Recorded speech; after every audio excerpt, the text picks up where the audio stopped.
demande d'applaudir notre président, Monsieur Hardy.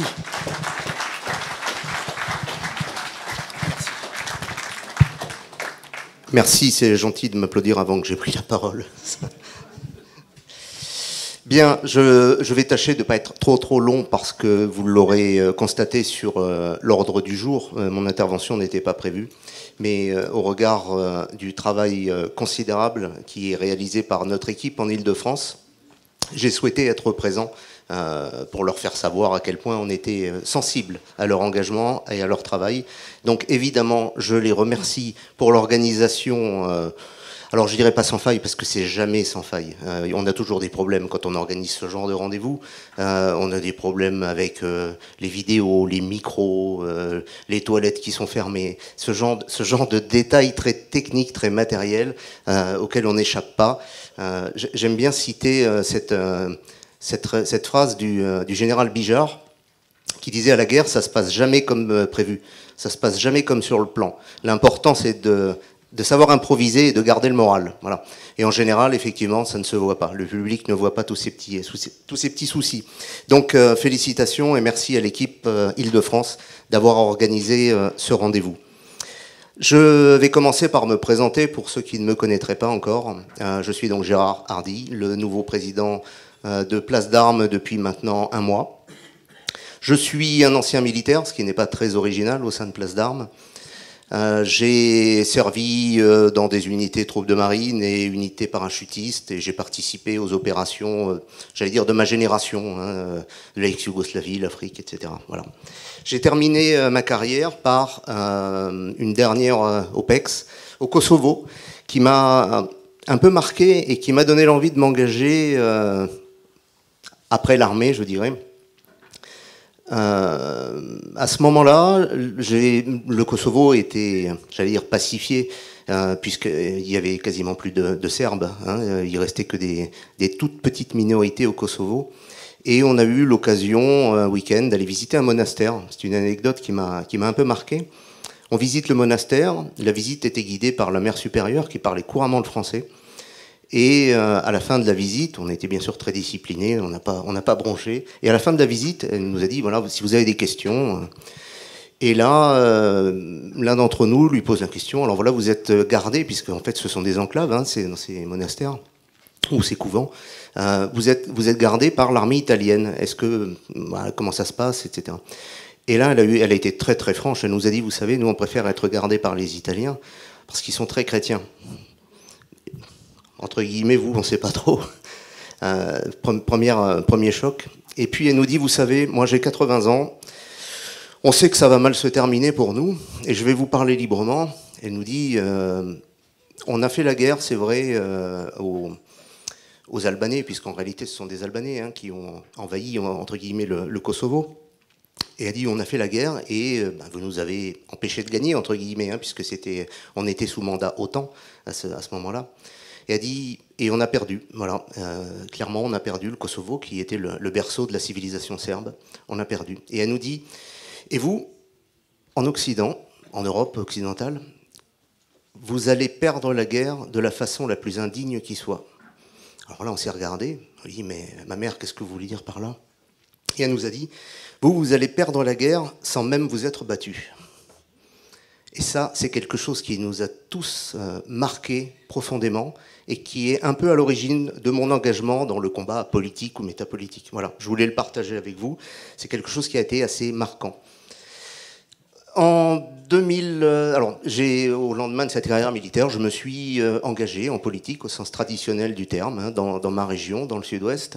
J'ai participé à nombre d'élections municipales, cantonales, régionales, que j'ai systématiquement perdues. Et avec quelques compagnons de route, à cette époque-là, on en est arrivé à la conclusion que ce combat politique, électoral donc, s'il était sans doute utile, nécessaire, restait clairement insuffisant au regard des dangers qui menacent le pays aujourd'hui. Voilà. Arriver à attendre une hypothétique sortie des urnes une fois tous les 5 ans, c'est clairement insuffisant. Et on a voulu constituer, en dehors du jeu électoral, une organisation, de combat culturel et politique, Mais voilà, pour être sur le terrain au quotidien et travailler au quotidien. En 2015, j'ai fondé une organisation qui s'appelait les Volontaires pour la France, que certains d'entre vous ont croisé sans doute. J'ai sollicité à l'époque 2 personnalités pour en prendre la coprésidence, à savoir Yves Amblot, qui était un ancien haut fonctionnaire au ministère de l'Intérieur en charge des affaires de contre-terrorisme, très proche du Kremlin à l'époque, et quelqu'un qui travaillait beaucoup sur la démocratie directe. Et la seconde personnalité, c'était le général Martinez, que vous connaissez forcément, si vous lisez les tribunes de Place d'Armes. Donc lui, un général de l'armée de l'air, spécialiste du renseignement. Les 2 personnalités ont accepté cette coprésidence, ce qui a suscité un peu d'intérêt, une dynamique, jusqu'en 2021, date à laquelle j'ai croisé Jean-Pierre Fabre-Bernadac, qui sortait à cette époque un livre sur son ressenti après sa carrière d'officier de gendarmerie. Et là, quand je l'ai rencontré, il m'a dit, voilà, j'aimerais faire un petit coup de pub, un petit buzz médiatique autour de la sortie de ce livre. Et je voudrais faire signer quelques anciens militaires pour faire un petit coup de com. Il m'a dit, est-ce que dans ton carnet d'adresse, tu as quelques anciens militaires qui seraient susceptibles de signer ça? Je lui ai dit, oui, a priori, on a déjà ça. On avait quelques généraux dans nos contacts. Voilà. Et il me dit, ce serait bien si on arrivait à avoir une vingtaine, une trentaine d'anciens militaires. Et 15 jours après, on avait 130 000 signatures de la fameuse tribune que vous connaissez, la tribune des militaires que les journalistes ont rebaptisée, réintitulée Tribune des généraux. C'était sans doute plus vendeur pour les journalistes. Voilà. Et puis, le soufflet médiatique retombe. Au bout d'un moment, l'actualité est chassée par une autre actualité. Au bout d'une semaine, on n'en parle plus. Et là, les gens nous ont dit, qu'est-ce qu'on fait de ce succès qui n'était absolument pas prévu, pas du tout calculé. Et on a décidé de créer Place d'Armes, il y a donc maintenant 4 ans.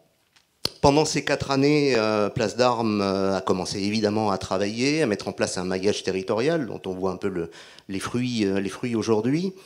Place d'Armes s'est donné pour mission, je dirais une double mission.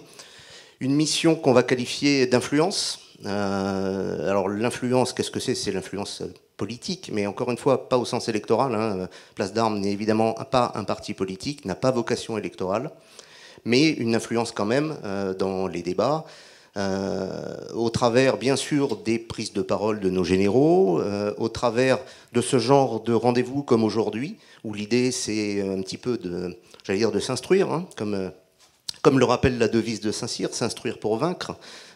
Donc voilà, ça c'est la mission, je dirais, d'influence, ouvrir les yeux de nos compatriotes tant qu'on en a encore le droit. Et puis parallèlement à ça, une mission que je qualifierais de résistance ou de résilience, qui là consiste à faire vraiment un travail de terrain, ce qui est fait d'ailleurs entre autres par cette équipe d'Île-de-France. Le travail de terrain qui consiste finalement à se préparer à des lendemains qui pourraient être conflictuels, être en capacité de réagir intelligemment et collectivement à des lendemains qui seraient difficiles. Voilà. Donc ça, c'est une partie aussi importante et très concrète des activités de Place d'Armes. On s'est rendu compte, et moi je le constate à travers tous les déplacements que je fais en France, que les gens sont aujourd'hui, les Français sont vraiment en demande de ce genre d'organisation, encore une fois très concrète. On s'aperçoit qu'aujourd'hui on est tous très connectés, on a tous des téléphones, des tablettes, des ordinateurs, mais qu'on ne connaît plus le nom de son voisin. On a chez nous un gros déficit, je dirais, en termes de cohésion, d'esprit d'appartenance, de communauté. Et ça, c'est quelque chose que nous, on en parlait encore ce midi avec Jean-Claude à table, c'est quelque chose qui est très très important, de créer cette communauté et cette cohésion. Encore une fois, si demain c'était conflictuel, évidemment, si on doit réagir collectivement, il vaut mieux qu'on ait confiance en son voisin, en son camarade, et c'est seulement comme ça qu'on peut faire quelque chose. Alors, j'en viens à la situation aujourd'hui. Je ne vais pas vous noircir davantage le tableau, puisque vous le connaissez aussi bien que moi. La situation du pays est absolument catastrophique. Nous avons, on parlait ce matin de la dette, 3 400 milliards de dettes. Pour un pays qui voulait mettre à genoux la Russie, c'est un peu raté. Je crois qu'on doit être à presque 120% du PIB maintenant en dette. La Russie n'est qu'à 25%. Donc je ne sais pas qui a mis à genoux l'autre, mais il n'y a pas de quoi fanfaronner pour le coup. L'aspect sécuritaire, bon, vous connaissez les chiffres aussi bien que moi, pas de quoi se réjouir non plus. La place de la France à travers le monde, c'est une catastrophe absolue. On a réussi à se faire dégager de partout, à être ridicule. Partout où le président passe, on est absolument ridicule. Ça a commencé peut-être effectivement avec, bon, en même temps, un président qui croyait que la Guyane était une île, on ne risque pas d'en tirer grand-chose, mais ça a commencé peut-être par Poutine, vous vous rappelez, avec son immense table qui marquait le mépris qu'il avait pour Emmanuel Macron. Les déplacements du président de la République à Haïti avec des jeunes vendeurs de drogue. Enfin, tout, la fête de la musique avec les transsexuels en Barésie, voilà, bon, c'est une catastrophe absolue de l'image de la France. Jusqu'à encore dernièrement, je parlais de l'Afrique, dont on s'est fait virer de partout. Bon, ben voilà, il ne faut pas s'en étonner quand l'Afrique qui, je dirais pas qui attend encore la France, mais en tout cas qui avait encore un certain respect pour la France. Quand au Cameroun, je crois que c'était au Cameroun, hein, où on a réussi à envoyer un ambassadeur LGBT, forcément, ça les fait pas rêver, les Africains. Voilà, on n'a plus aucune crédibilité, malheureusement. Et donc, ça participe, voilà, à la dégradation générale de tout ça. Et pour en terminer avec le paysage, je dirais, évidemment, l'immigration que vous connaissez, que nous subissons, qui est, moi, j'ai pas peur d'employer le terme, hein, qui est une véritable invasion migratoire. Vous savez, on parle souvent des grandes invasions. À l'époque, on apprenait ça à l'école. Maintenant, je ne sais pas si ça s'enseigne encore. On parlait des grandes invasions. C'était les Visigoths, les Francs, les Alamans. Voilà. Ça a concerné 400 000 personnes à l'époque. Voilà. Aujourd'hui, rien qu'à l'échelle du mandat d'Emmanuel Macron, donc en 10 ans, il n'a pas fini, mais en 10 ans, on est quasiment à 10 millions, hein, à raison de 500 000 entrées par an. Voilà. Donc c'est une catastrophe à tous les étages, je dirais. Et j'en terminerai par à quoi, ben, maintenant, une fois qu'on partage ce constat, quel est l'avenir pour Place d'Armes, quel combat on va mener. C'est un petit peu ce que je disais avec François Cadot tout à l'heure, qui nous parlait, vous savez, du numérique. On a tous l'impression, effectivement, pardonnez-moi l'expression, mais de se faire niquer d'une certaine manière, que ce soit en matière de souveraineté, de politique, de numérique. On sent bien qu'on est piégé de tous les côtés. Mais comment s'en sortir de tout ça? C'est ça la question que chacun d'entre nous se pose. Et personne n'est magicien, on n'a pas de recette miracle. Aujourd'hui, encore une fois, nous, au sein de Place d'Armes, on va continuer évidemment à faire ce travail d'influence, de réinformation, encore une fois comme aujourd'hui. Et puis surtout, à continuer à mailler le territoire, à organiser dans tout le pays, et même à l'étranger, pour les Français de l'étranger, à organiser nos structures. On a 2 gros projets là, qui vont voir le jour avant la fin de l'année. Un projet de... Alors, j'ai oublié d'en parler, mais on a, au cours de ces 3 dernières années, on a quand même initié certains projets. Et bien sûr, la Tribune des Généraux, qui était l'événement fondateur. On a également lancé une grande pétition qui s'appelait « Rendez-nous nos frontières ».